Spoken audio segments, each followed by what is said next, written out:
Okay, thank you. So after the break, we now move to item 4E on the agenda, which is a planning application number 2025-2089,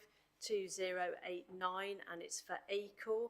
It's for land opposite 56 Damgate Lane.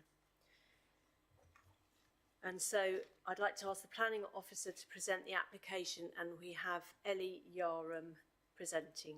Thank you. Thank you, me again. So this application is another full application for 3 single-storey dwellings on Damgate Lane in Acle. And so this application is before committee due to the council's constitution, as it is outside of the defined development boundary, and the approval is contrary to that development plan. There are updates on your update sheet with the recommendation and the amount of hedgerow to be removed to facilitate the access. So I'll run through the slides in a bit of detail. So this red line shows the application site in relation to the main built-up area of Acle and how it is accessed via under the A47 underpass. And so there are also some newly built dwellings adjacent to this site, which I can then show you in more close detail here. Some of you may have sat on that committee previously when these were approved. So there's 4 dwellings on the what is the left-hand side of the screen, which have been recently constructed, and I have some photographs of those further in the presentation. So this application is for that piece of land that sits in between those dwellings that have recently been constructed and the industrial estate. These are to be 3 bungalows which are set back from the road with a shared single shared access point for their main vehicular access, and then they also have a pedestrian access footlink as well. Part of the site, as you can see, the red line extends to the front of those 4 recently constructed dwellings, and that is for the provision of a new footpath. So just moving on to that site plan, which kind of defines those areas. And so you can see where the red line extends. This is where the footpath is to be proposed. That is in front of an existing hedgerow, which I'll show you photos of. There is the pedestrian link through that hedge here, the 3 single-storey dwellings, and the main vehicular access. So just moving on to the elevations, and so the single-storey with sufficient amenity areas for the gardens. And I'll just move over to some site photos. So this photograph on the left is where the access is to be proposed. There is already some hedgerow that has been removed to facilitate an access into the field. Part of the existing hedgerow that exists is to be removed as well to facilitate that access with visibility, including one of the trees on that left-hand side photo to the left of that photo, also to be soft felled, and that's a procedure for ecology procedural matters if there's any roosts found.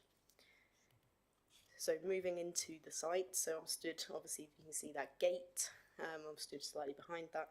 So it's an open grassed field which is bounded by hedgerows, and around the site you can see in the distance, I think it's plot number 4 of the previous development, and it shows that screening that was already in place. So just again moving further across the site, so I'm stood roughly just in front of the part of the hedgerow where the pedestrian link would be sited, and there is going to be that gap in between plot 4 of the original development to the left and the new proposal. Shows how that relates to one another. So just getting some photos from Damgate Lane itself. So you can see on the left we've got Cecil's Meadow, which are those 4 previously constructed dwellings and their footpath link, which was put in as part of that proposal. The proposal as part of this application is to link that footpath, which you can see on the left, to that pedestrian link through that hedge, creating that continuous footpath link. So I'll just walk down the road and follow me where I'm going. So you can see that the hedge is a substantial hedge. Part of that hedge, as part of the previous development, was conditioned to be retained at a certain height as well, and that condition potentially will be carried over as well to this new application to ensure the continuous retention of the hedge that is to remain. So again, walking slightly further down, you can see that there was an access put in, and our enforcement team were notified of that, and replanting has taken place to close that little access up, obviously with the other access being already opened as well. So I've just turned myself around as such, so I'm back in the site, which shows that gate which was used as an access to plot 4, and I believe during the construction periods that was used. That has, like I say, been replanted as per what our enforcement officers requested. So just some examples of the existing properties that have been constructed, to just get you an idea of the quality of the builds from this builder. Say just moving down Cecil's Meadow as well. So when I say I've put the aerial and site plan together, just show how they relate to one another, and I'll come back to that screen in a second. So just to run through those key considerations and those key planning policies. So the principle of the development, it is outside of that development boundary, as I alluded to, and obviously this is in conflict with policy GC2 of the local plan. As mentioned through another couple of applications today, the council cannot demonstrate that 5-year housing land supply, and therefore the tilted balance applies in terms of paragraph 11D of the NPPF. Access and highways.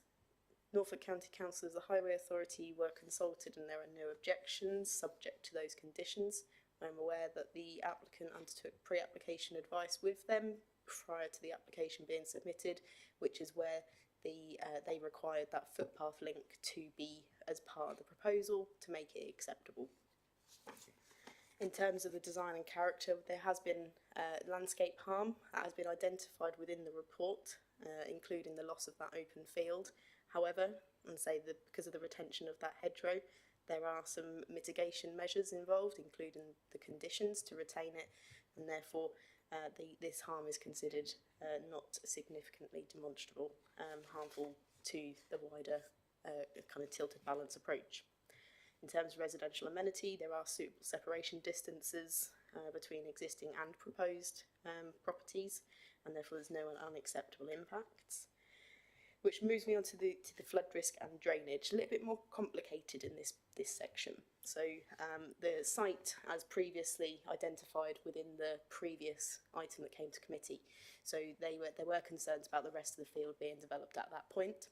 So at that point, the field where this site is located is being located within flood zone 2, which is where we typically do not have development due to flooding issues. However, the applicant undertook their own modelling data for flood risk and entered into pre-app discussion with the Environment Agency directly.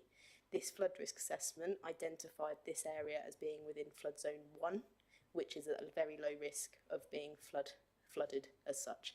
There are some mitigation measures, including finished floor levels to be at a higher level than the flood risk, to ensure that the properties do not flood in the future. The Environment Agency have not objected to this proposal and have agreed with the findings of the flood risk assessment in the fact that this is sited in flood zone 1. Okay, so that's for flooding. In terms of surface water, there are some, the engineers for the applicants has been in discussions with our water management officer about how the crates, attenuation crates, will be worked upon. So they have been agreed in terms of how they work. In terms of surface water will go into the crates. Once they get to a certain level, they then flow into the other crates at the site. In terms of 1 is the priority 1, 2, and then 3. So it should never get to a point it should flood, because that's the kind of the flow is allowing it to go into the others before it then disperses into the ground. That has been accepted by our water management officer, and then this will be subject to condition to ensure that these are appropriately installed. So the trees and ecology, obviously, is outlined within the report and presentation. There is a certain element of hedgerow to be removed, along as well as one of the trees, and say it has been considered that this is acceptable. It is say a significant hedgerow, so we could consider this as the Hedgerow Act. So by way of granting this application, we are granting that small section of hedgerow to be removed as well. So there is approximately over 170 metres of hedgerow from one end to the other. One condition on the previous application retains about half of it, and a condition on this application would retain the other half, so ensuring that there is a continuous hedgerow along that Damgate Lane frontage. They are proposing a footpath which links to the existing footpath as shown on the photographs. There were some initial concerns over the impact to that hedge. However, discussions have taken place again with the arboricultural consultant to ensure that this can be dealt with by no-dig construction methods, and we can condition an arboricultural method statement to be submitted to us to ensure that there is no harm to be created in the installation of that footpath. So I'll just move you back to the site plan and aerial plan. So just to conclude, this is outside a development boundary, therefore we are applying the tilted balance due to the council cannot demonstrate a 5-year land supply. The proposal has got some limited harm in terms of its impact on the landscape. However, this is outweighed by the benefits of the proposal in terms of its new market dwellings in this location to help that 5-year land supply, the footpath that links to the rest of the village. It is in a sustainable location due to where it is sited and adjacent next door a previous development which was allowed at a previous committee as well. And therefore highways, drainage, ecology and amenity impacts have all been assessed and deemed acceptable subject to conditions, and on balance the benefits outweigh the harm that's been identified. The proposal represents a sustainable form of development under the MPPF. Therefore the application is recommended for approval subject to the conditions listed in the report and subject to a mitigation for the GIRAMs. Thank you. Thank you very much for the presentation. And do any committee members have questions for the officer? Yes, Councillor Copples.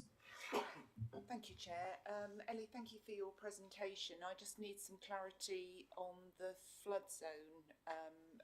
I understand that there won't be actual undercrofting under the actual buildings themselves, and they'll be built up higher to avoid the flood risk in flood zone 2. But there will be crates in the gardens, and you've said plot 1 is going to have most crates, and that will, I can't see from here, is that on the left hand side, plot 1, because that has far more room in the garden? Sorry, that's I think I've misspoken. It is plot 3 to have the main one, and the agent is in the room, so they can confirm that. Okay. if my logic is correct on that one. So originally I think it's plot 3, and then they'll flow into either the other ones or plot 1 and flow into the other ones. The principle is there, is set. One then flows into the other. Yeah, because obviously the garden, the land around the bungalow, which is now, I can see plot 1, is much smaller. And obviously any crates in the garden would have to be closer to the property, and I just wondered how far away. I haven't heard of the crates doing that sort of thing, but obviously with climate change and as a Broads Internal Drainage Board member, we've seen very high water events and then drought events happening in the same year, so that's why I'm just sort of slightly worried about the crate system in the garden, because I don't know much about that. Yeah, absolutely. Because obviously during the summer you have quite a lot of shrinkage as well from dry weather. So you're satisfied that the crates... I'm satisfied because our water management officer is satisfied. And so they've been in discussion with the applicant's engineer on this basis, and say that flow path, etc., has been checked by him. I will say he did used to work for as far as I'm aware, the LLFA. So in terms of his knowledge and experience, I'd like to expect that his expertise was correct. Thank you. Yeah, I'm satisfied that is a robust plan to counteract flooding. Thank you. Councillor Orber.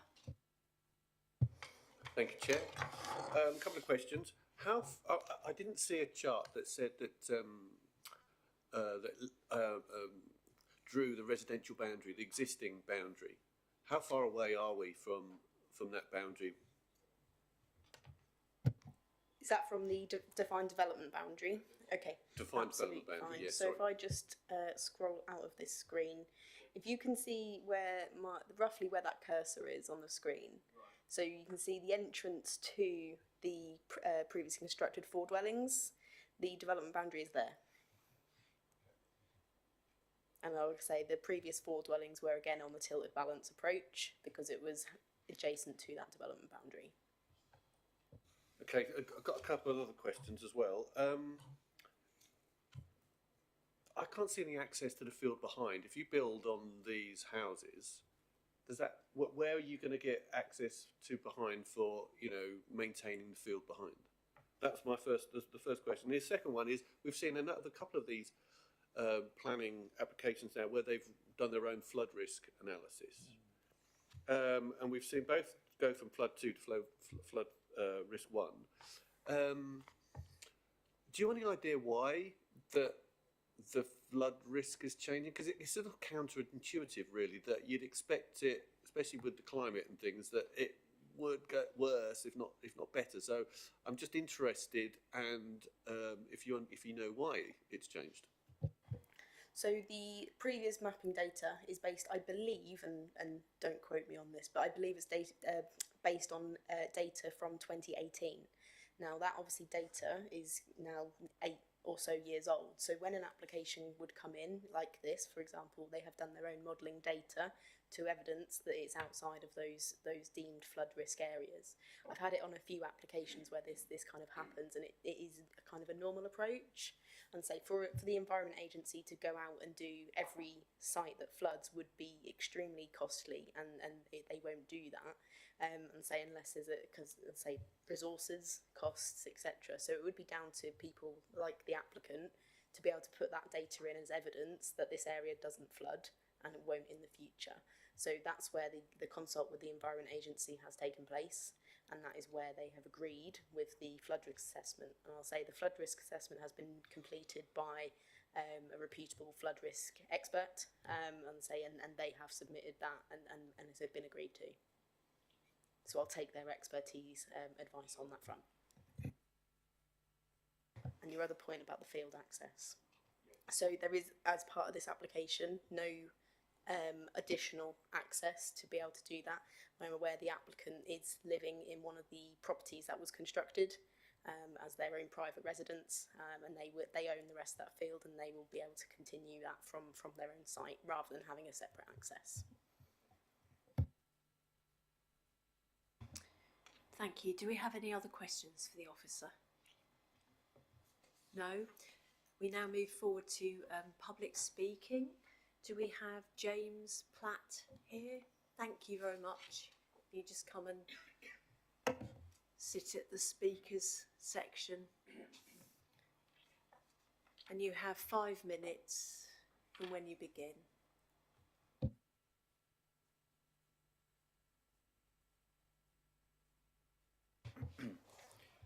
Good afternoon, members. Thank you for the opportunity to speak today in support of this application. Enshrined in the development plan and national policy, the provision of a sufficient number and range of homes forms a key component to supporting strong, vibrant and healthy communities. In the case of this application, through a grant of planning permission, there is an opportunity to provide 3 new homes towards the supply of homes in Broadland, doing so through the development of land at the settlement of Acle, a sustainable location where there is access to a range of service and facilities and good public transport links.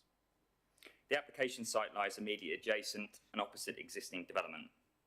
In that regard, the proposal represents the infilling of a small parcel of land rather than an outward expansion of the settlement into open countryside. Through the appropriate density and quantum of housing proposed, the development will make effective use of this small parcel of land, whilst ensuring its design will appear congruous with the established pattern of the development in the area. The application has been subject to extensive consultation, culminating in the technical consultees raising no objections to the proposal. Although it's noted that objections have been received from Acle Parish Council and via a limited number of third-party representations, where material considerations have been raised, these have been addressed by the technical consultees and the Council's officers. To conclude, the proposal is considered to be a sustainable form of development, whereby the adverse impacts of granting planning permission do not significantly and demonstrably outweigh the benefits. On that basis, we respectfully ask members to approve this application in accordance with your officer's recommendation. Thank you. Thank you very much. Does anyone have any questions for our speaker? No? Well, thank you very much for coming and speaking today. And we now have Councillor Jimmy Lee to speak. Thank you very much for coming. So do you want me to? If you could do it from the speakers section, thank you.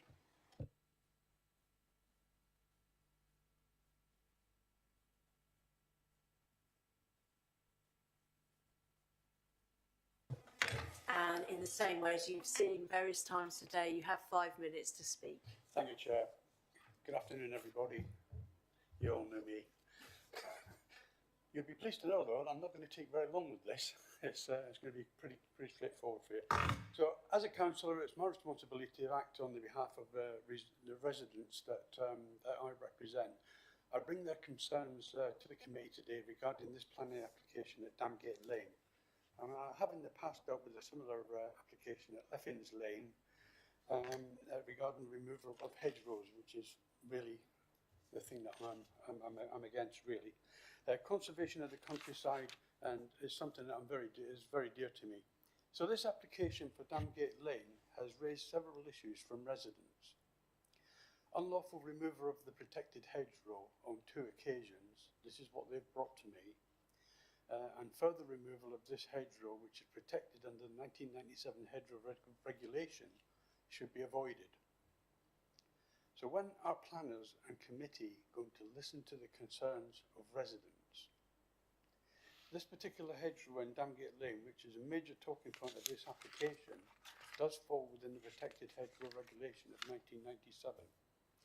Now, I've actually spoken with the developer on this, and he seems to be a real reasonable chap, and he's willing to negotiate certain things, and his compromise is pretty good for the building of these 3 bungalows.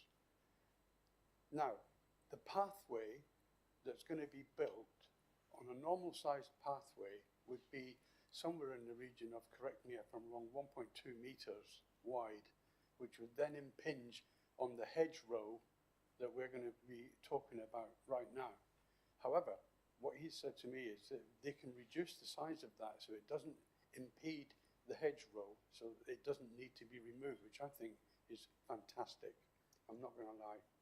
So he's already established 2 entry points to the hedgerow, and one at the bottom near the industrial area, and the other one, as you've probably seen by the pictures on there, which has actually been replanted, and it will be closed off halfway up the hedgerow. I can't see any legal reason why the developer should not build the 3 bungalows here, but it must be made clear that no further destruction of the hedge can be made, and I hope that on this occasion both planners and committee will listen to the wishes of the residents who buy homes in the countryside, especially in the beautiful village of Acle, which we have, and we must not allow developers to decimate long-standing hedgerows, trees, fields, which are vital to the survival of the countryside and wildlife and the agriculture. I don't oppose this application, however, a caveat must be put in place to prevent further damage to the hedgerow, which again falls under the 1997 Hedgerow Act.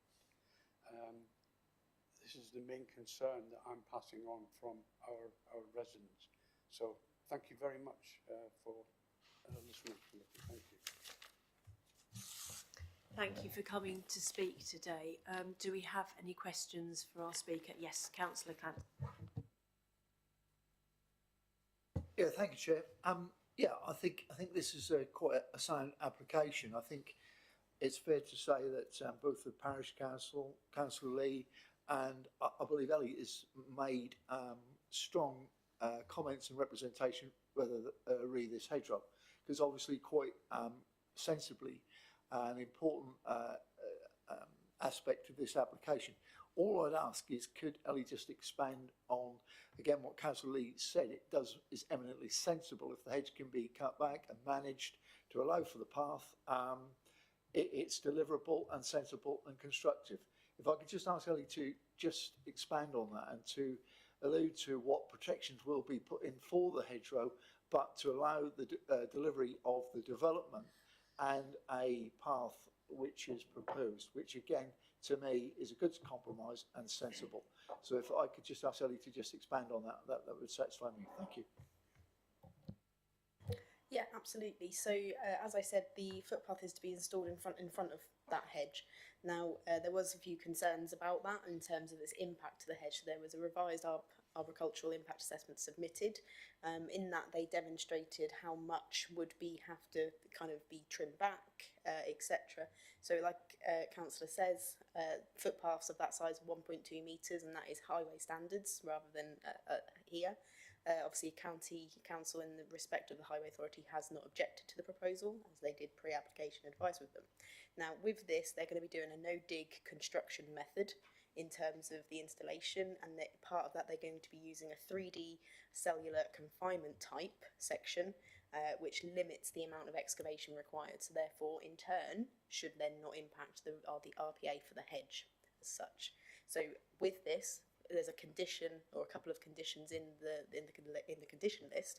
One is for the retention of the remainder of the hedgerow, and another one is for an arboricultural method statement to be submitted and approved by us before that commences. So obviously we can then check that what is going to be happening is acceptable, and this can be hand dug, for example, measures to ensure that the roots are not harmed. But there is sufficient space once it's trimmed back to have that 1.2 metre hedgerow, footpath, sorry. Thank you. And Councillor Orber. Thank you, Chair. Just a quick one from me. Can you, I think I probably missed this, but can you just explain to me how much of the hedge, the existing hedge, is going to be cut back? How much of it? Yeah, just that really.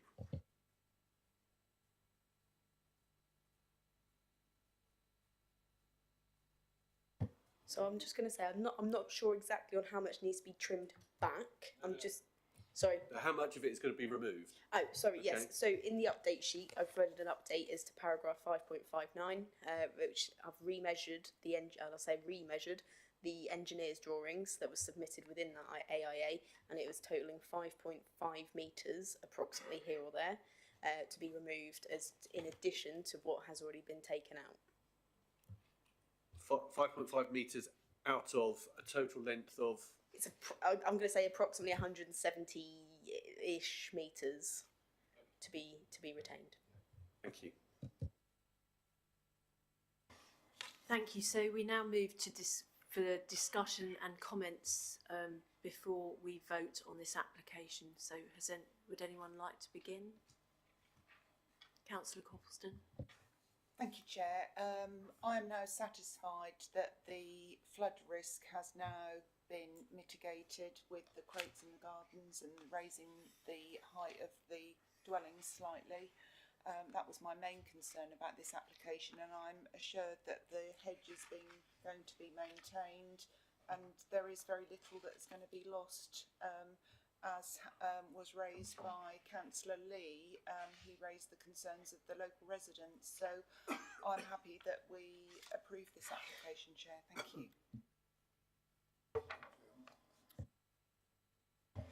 Does anyone else have any comments or contributions to the discussion? No? Okay, we'll go to the vote. So the recommendation is to authorise the Assistant Director of Planning to approve with conditions subject to the completion of a unilateral agreement to secure GIRAMs. All those in favour, please raise their hands. And all those against? Okay.